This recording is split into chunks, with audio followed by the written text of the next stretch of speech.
Hi, it's Mark Ferguson with InvestFourMore. I'd like to thank you for joining me in another video. This video is going to be about how risky rental properties really are. So I love to talk about rental properties. I own 11 rentals myself. I've been a licensed realtor since 2001. I've also fixed and flipped over 100 homes. My favorite thing to do is buy rentals because they produce cash flow every month. I have my team manage them for me, and they just keep sending me money without much work, and it's just a fantastic feeling. So, why do people think rental properties are so risky? Usually it's because they heard a story from a relative, a friend, about just the worst experience owning a rental property and how horrible it was, how much money they lost, why real estate is such a bad investment. Whenever you hear a story like that, it's very easy to get sucked into it, to think, wow, that's so bad. I don't want to lose everything I make. I don't want to lose my entire investment. But you have to look at each situation for what it really is and dig deeper than just what people are telling you. The first thing I want you to consider is, when you hear a bad story, is that person's story, or are they getting it from another person who got it from another person? Is it handed down from 3 different people and you're not really getting the full story? The human mind loves to hear bad things. I mean, it's just natural. Why do you think the news is full of horrible events, of bad things that happen? Is because it sells. People are interested in bad things, or interested in crazy things that happen. We don't remember the good things. We don't remember the solid, run-of-the-mill things in people's lives. We remember the crazy things. And it's the same with rental properties. If someone tells you, oh, I have this great rental property, it makes me a few $100s a month, I've had it for 10 years, and I really like the investment, is that going to stick out in your mind as much as, oh man, I had these tenants, they lived there for 2 years, they had 20 cats, they destroyed the house, had to gut the entire house, I lost $50,000 because of this rental property. They're the worst investment in the world. I mean, what are you going to remember? You're going to remember the bad story. That's what's going to stick in your head. But if you're thinking logically about this investment, you've got to weed through those stories to get to the truth. So why do people lose so much money on rental properties? The truth is, you can lose money on rentals, but most of the time it's due to poor planning, not planning at all, or accidentally owning a rental property. Accidentally renting a rental property is called, becoming an accidental landlord. What that means is, most likely you had a personal residence, you lived there for a few years, 5 years, 1 year, who knows. Your job moves, you're transferred, you want to move up to a bigger house, multiple reasons why you want to move. Maybe the market isn't as strong as you hoped, or for whatever reason you can't or don't want to sell that house. You say, hey, I'll just rent out the house. I'll rent it out, I'll get some great tenants in there, maybe I'll make some money. More than likely I'll just lose a little bit of money per month, but when the market kicks up another notch, I'm going to make all that money back, no problem. So there's so many problems with this situation. The first one is, does this person have any experience being a landlord? Do they have any idea what they're doing? Do they know how to pick a tenant? Do they know how to collect rent? Do they know how to take care of a home? And will they keep an eye on the place? And most likely, they're not going to do any of those things. They're going to assume whatever tenant they pick will be great. They'll take care of the house. They'll never have to do a thing. The truth is, if you're going to be a landlord and you're going to do the work yourself, it takes work. You've got to keep an eye on the house. You've got to check in on your tenants, make sure they pay rent. The most important thing is, you've got to pick the right tenant and spend time choosing that tenant so they will pay rent and they won't destroy the home. Many times that's a situation I hear when there's a horror story about a rental property. They pick the wrong tenant, they don't do background check, they don't do credit check, they don't check references, they just rent it to whoever will rent it first. They don't keep track of the expenses right. They don't keep track if they're paying rent. They don't ever check the house. I mean, I've heard stories of people trashing a house, and it turns out the landlord didn't go visit the house for 3 years or 5 years, and they're surprised that the home is in bad shape. I mean, when we manage my rental properties, I have someone going to the property every quarter. They check the interior of the house, they check the smoke alarms, they check the carbon monoxide detectors, make sure there's no plumbing leaks, they make sure everything is working right, the tenants are taking care of the house, and it's safe. The tenants know we do this, it's written in the lease, so they expect us to be there and see how the house is taken care of. If you're not doing that, the tenants will do whatever they want. It's not their house. They'll trash it. You have to stay on top of your tenants. So that is one of the biggest reasons you'll hear horror stories about rental properties, is the landlord does not pay attention to the property, they don't know what they're doing, and they didn't even plan for it to be a rental property in the first place. So that's the second part of this. If you buy a house as your personal residence, there's a good chance you never planned for cash flow, you never planned for it to make money as a rental, you bought it because you liked the house. You have to buy rental properties for cash flow. So I'm going to talk about cash flow real quick. It's basically the rent coming in minus all your expenses. And when I'm talking about expenses, it would include a mortgage payment if you have a loan, the property taxes, the insurance, HOA dues if you have them, if the landlord has to pay any utilities or any maintenance on the home. There's also a couple of hidden expenses that many people do not plan for, especially accidental landlords. Those expenses are maintenance. A house is going to break. Things are going to go wrong. You're going to have to spend money on fixing it. There's no doubt about it. Doesn't matter if it's a brand new house. At some point, you're going to have to fix some items in the home. And people don't plan for that. They see their rent is $1,200 a month, and their mortgage payment, it probably includes taxes and insurance, is $1,100 a month. You say, hey, I'm making $100 a month, no problem. They're not really making $100 a month because there's going to be repairs, there's going to be costs that come up. I plan for at least 10% of the monthly rents to go towards maintenance. That's on a really, really nice home that is in really good shape.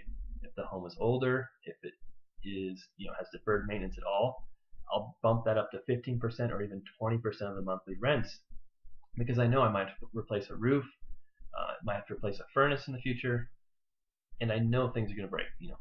A toilet's going to get clogged, a garage door opener is going to break, something's going to happen, and I guarantee you'll have expenses. The second hidden expense most accidental landlords and many landlords who have a lot of properties don't account for is vacancies. A home will not be rented 12 months of the year, every single day of the year, with your tenants always paying on time. I would love it if that happened. It would be awesome, but it's just not reality. There's going to be some tenants that get behind on rent. There's going to be some that stop paying. There's going to be times when a tenant moves out and maybe a couple weeks or a month, the home won't be rented. He won't be collecting rent. So you've got to plan for those times. It may not happen every year. It might not happen every 2 years. But when it does happen, you can incur a lot of expenses, especially if you have to do an eviction, you have a couple months where you're not collecting rent. So I like to plan for 10% of the monthly rent to go toward vacancy expenses. Now, it's actually been much less for me on my properties because our market is so strong. I'm in northern Colorado and our vacancy rates are 1 or 2%. So I haven't had to worry about a high vacancy rate, but I still have some problem tenants who don't always pay on time, so I will still have costs. So when you figure out all those expenses, you've got your rent, subtract your mortgage payment, your taxes, your insurance, HOA, utilities, maintenance, whether it's happening now or it will happen in the future, you still have to account for it, and vacancies. When you have figured all of those, that's your true cash flow. You've got to make sure you've got positive cash flow, or it's probably going to be a very bad experience owning a rental property. Most accidental landlords do not plan for all those expenses, and even many people who plan to be landlords do not plan for those expenses. They think, hey, I'm making $100 a month, I'm making $200 a month because my rent is higher than my mortgage, and that's just not the case. They'll have expenses, they'll have vacancies, and they're going to actually lose money on this house. If you're an accidental landlord and you've got a mortgage payment that's higher than your rent, which happens quite a bit, it's really going to hurt. I mean, you might be losing $500 a month on this property, and you're not really realizing it. It's just draining your bank accounts, and all of a sudden, rental properties are the worst investment in the world. Look how much money I'm losing. It's not that rental properties are a bad investment. It's just that that particular house that they chose to make a rental property was a bad investment. But there are many things you can do to make good investments in rental properties. First thing, which I've talked about a lot, is invest for cash flow. If you've got that cash flow coming in, you're making money every month. You're planning for those vacancies, for those repairs. You're still making money. It's a great experience. It's awesome having. I basically have $6,000 a month coming in from my 11 rental properties right now. It's a fantastic feeling knowing that money's coming in there. No matter if I sell 10 houses that month or 0 houses that month as a realtor, if I don't flip any houses, if I don't make any money, I've still got that income coming in. It's just fantastic. The other thing cash flow does is it protects against a down market. We saw the housing crisis happen a few years ago. There were a lot of investors who lost their shirt. They lost everything. They went bankrupt.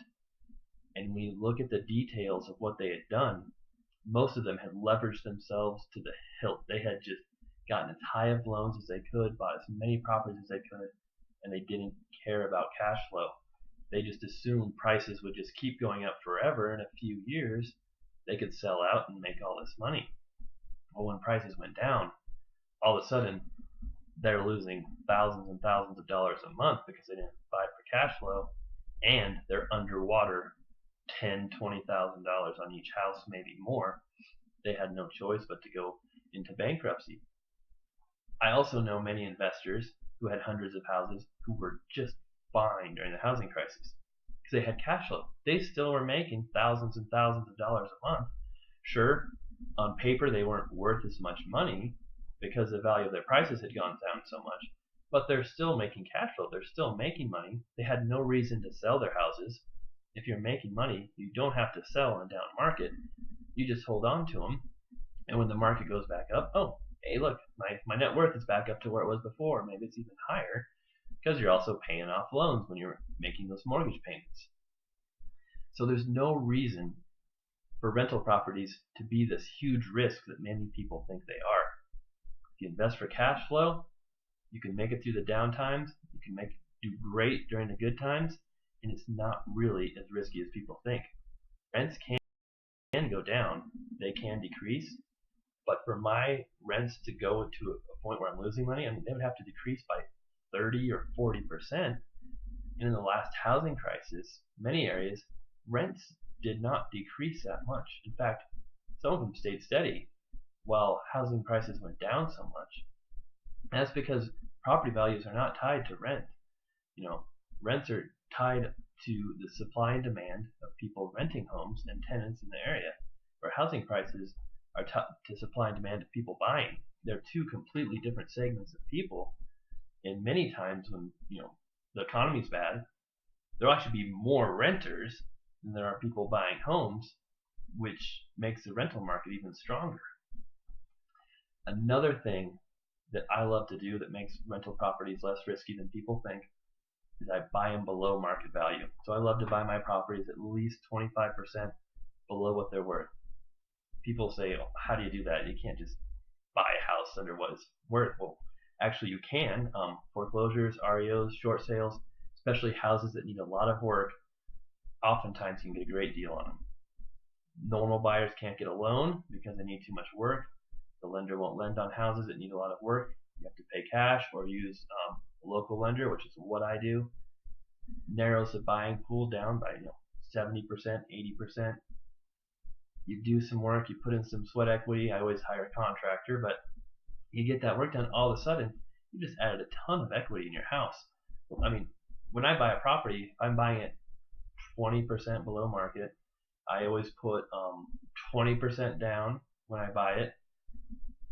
I am walking in with an equity position 40% or more after I'm done repairing it and the home is rented. Prices would have to go down so much for me to be at a point where I wouldn't make some money if I had to sell for some reason. But again, we go back to the point, I don't have to sell because I'm making cash flow. So go back through about how risky rental properties really are.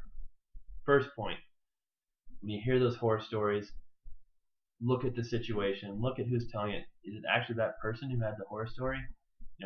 Were they an accidental landlord? Did they do their due diligence when they bought that property?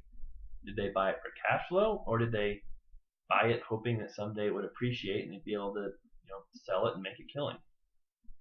Secondly, buy for cash flow. If you're buying for cash flow, you're making money in a good market or a bad market. And third, buy below market value. If for whatever reason, you've got to sell the house, you have to have the money. If you buy below market value, you put some money down when you first buy the home, you're going to have money in the property. You're going to be able to sell it. You're going to be able to take some money out if you have to have it. So that's this video. I hope you enjoyed it. Again, it's Mark Ferguson with InvestFourMore. I have a ton of articles, over 300 I've written at InvestFourMore.com, including an article about how risky rental properties are, which I'll link you to in the comments below. Thanks a lot. Have a great day.